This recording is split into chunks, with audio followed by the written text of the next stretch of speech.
کہ اگلے چند دنوں کے اندر صوبوں کے ساتھ مل کے پورا اس کے اوپر ایک پلان بنایا جائے اور کس طریقے سے یہ کام کرنا ہے اور جو لوگوں کو اس سے مشکلات پیدا ہو سکتی ہیں اس سے بچانے کے لیے کیا اقدامات کرنے کی ضرورت ہے۔ دوسرا فیصلہ یہ کیا گیا جی کہ تمام وہ اضلاع جہاں پر 5% سے زیادہ اس وقت پازیٹیوٹی ہے وہاں پہ سکولز بند کر دیے جائیں گے، بشمول 9ویں سے 12ویں کلاس جو ہے ان کی کلاسز بھی جو ہیں یہ عید تک بند ہو جائیں گی۔ جو اس وقت بازار ہمارے کھلتے ہیں 6 بجے تک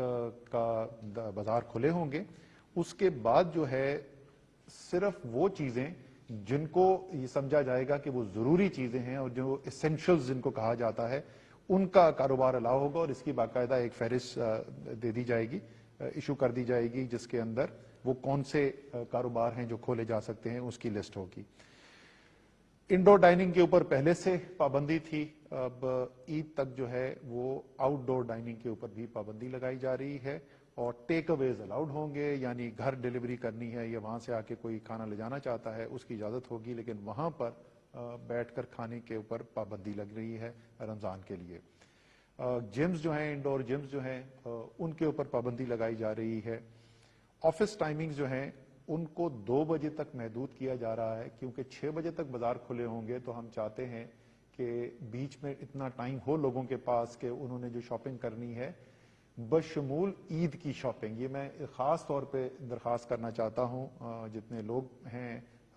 مرد حضرات اور خاص طور پہ خواتین کے ساتھ کہ عید کے لیے جو بھی آپ شاپنگ کرنا چاہتی ہیں وہ ضرور کریں، لیکن دن کے وقت کریں، شام کو افطار کے بعد بازار نہیں کھلے ہوں گے تو دن کے بعد شاپنگ کریں اور ضرور کریں، عید کی ضرور تیاری کریں، اس میں کوئی حرج نہیں ہے۔ اور دوسری اس میں یہ ریکویسٹ ہوگی کہ آخری 3 دن اور 5 دن کا نہ انتظار کریں، یہ جیسے ہی اب سے آپ شاپنگ شروع کر دیں، کیونکہ جیسے وزیر اعظم نے یہ کہا کہ خدشہ یہ ہے کہ اگر زیادہ آگے بیماری پڑتی ہے تو ہو سکتا ہے لاک ڈاؤن بھی ہو جائے، تو اس سے پہلے ہی آپ جو ہے آرام سے شاپنگ کرتے رہیں تاکہ آپ کو پریشانی نہ ہو۔ اسی طریقے سے جو 50% ورک فرام ہوم کی پالیسی، یعنی کسی بھی دفتر کے اندر 50% سے زیادہ لوگ نہ بلائے جائیں ایک دن کے اندر، اس پالیسی کی امپلیمنٹیشن کے اوپر زور دیا گیا ہے۔ باہر سے جو آ رہے ہیں اس وقت آپ دیکھ رہے ہیں کہ دنیا کے اندر مختلف ویریئنٹ اس وقت پھیلتے چلے جا رہے ہیں اور اس کے علاوہ بھی پاکستان کے اندر جو ہے کیونکہ وبا کا پھیلاؤ بہت زیادہ ہو گیا ہے تو ہدایات دی گئی ہیں کہ اگلے 1-2 دن کے اندر ایک تفصیلی پالیسی بنائی جائے جس کے اندر جو لوگ باہر سے آ رہے ہیں اس کی تعداد میں بھی کمی لائی جا سکے اور اس کے ساتھ ساتھ جو یہاں پہ آئیں گے لوگ ان کی ٹیسٹنگ کا اور ان کی کوارنٹین کا جو نظام جو ہے وہ بھی ایک مربوط نظام بنایا جائے تاکہ وہاں سے باہر سے وبا کے آنے کی وجہ سے خدشہ نہ پیدا ہو۔ اسی کے ساتھ آخری چیز جس کے اوپر ہدایات دی گئی ہیں وہ یہ ہے کہ ہمارا آکسیجن جو سپلائی ہے، ہمارے جو لوگ مریض جو ہیں جو کرٹیکل کیئر کے پیشنٹس ہوتے ہیں جو ذرا زیادہ سنجیدہ جن کو بیماری ہو جاتی ہے ان کو آکسیجن لگانی پڑتی ہے اور اس وقت صورتحال یہ پیدا ہو گئی ہے کہ ملک کی پوری پیداواری صلاحیت جو ہے آکسیجن کی ہم اس کے 90% کے اوپر جا چکے ہیں اور اس کے اندر سے تقریباً 80% جو اس وقت آکسیجن ہے وہ استعمال ہو رہی ہے، 75 سے 80% صحت کے لیے اور کورونا ایک بہت بڑا حصہ ہے اس کے لیے۔ تو آکسیجن کی سپلائی کو اور مزید کیسے بہتر کیا جا سکتا ہے جلد از جلد، اور باہر سے بھی اگر ہمیں درآمد کرنی پڑے تو آکسیجن کا انتظام بہتر کیا جائے، یہ تمام آج فیصلے کیے گئے ہیں اور ہماری امید یہی ہے کہ جیسے وزیر اعظم صاحب نے ابھی آپ کے ساتھ آپ کو بھی اپیل کی ہے،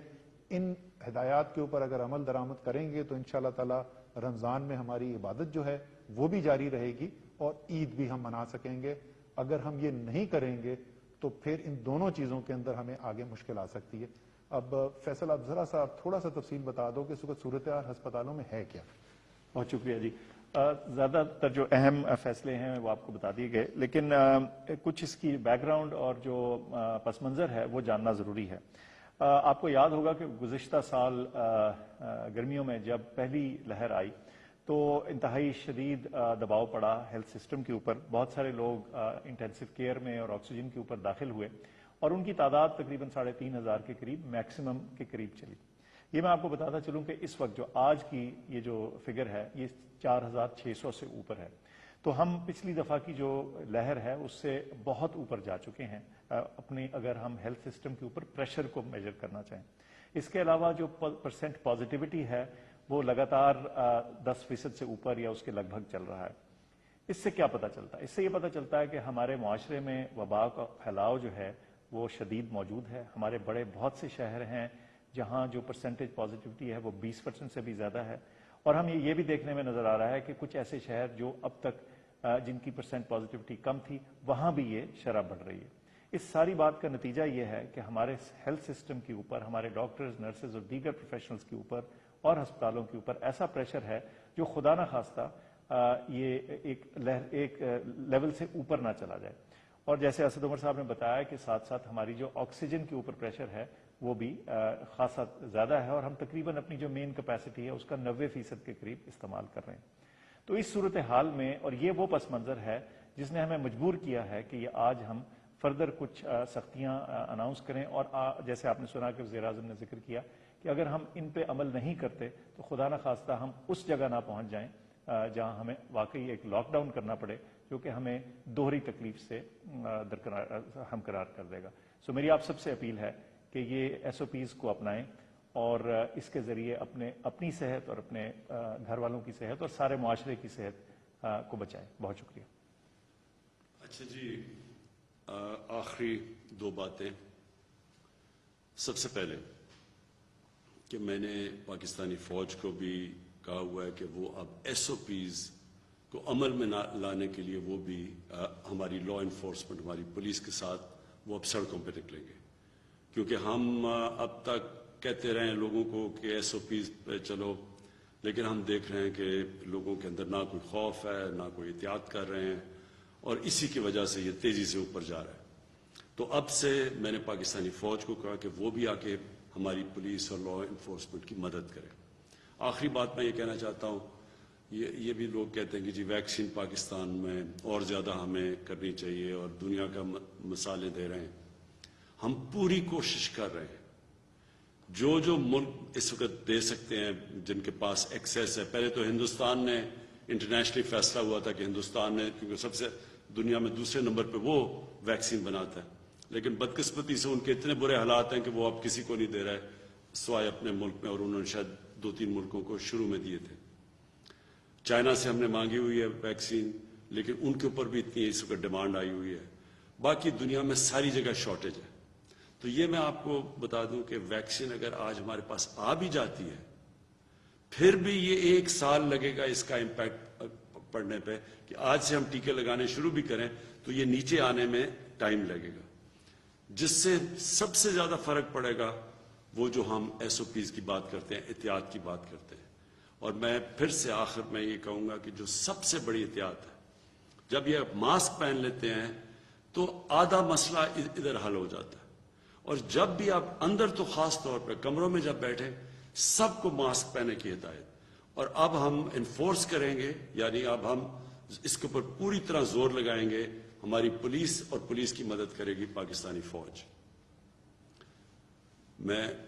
آخر میں یہ امید رکھتا ہوں کہ آپ اپنی احتیاط کی وجہ سے یہ جو وبا کی جو کرو اوپر جا رہی ہے اس کو روکیں گے, کیونکہ جب تک قوم مل کے نہیں اس کے ساتھ مقابلہ کرے گی ہم یہ اس سے نہیں جیت سکتے. اور پچھلی باری مجھے 1 سال, آج سے 1 سال یاد ہے, رمضان سے پہلے جس طرح قوم نے SOPs پہ عمل کیا, شاید تب لوگوں کو زیادہ خوف تھا اس سے, اور 1 سال کے اندر لوگ تھک بھی گئے ہیں, فٹیگ بھی آ گئی ہے شاید اس وجہ سے. لیکن اس ٹائم میں اور اس ٹائم میں زمین آسمان کا فرق ہے. اب بالکل SOPs پہ پچھلے باری کے مقابلے میں شاید ہی کوئی اب عمل کر رہا ہے, لہٰذا اب ہمیں سختی کریں گے. اور میں یہ امید رکھتا ہوں کہ اگر آپ SOPs پہ چلیں گے تو ہمیں پھر وہ جو سب سے خوفناک چیز ہے, شہروں کا لاک ڈاؤن, وہ ہمیں نہیں کرنا پڑے گا. شکریہ.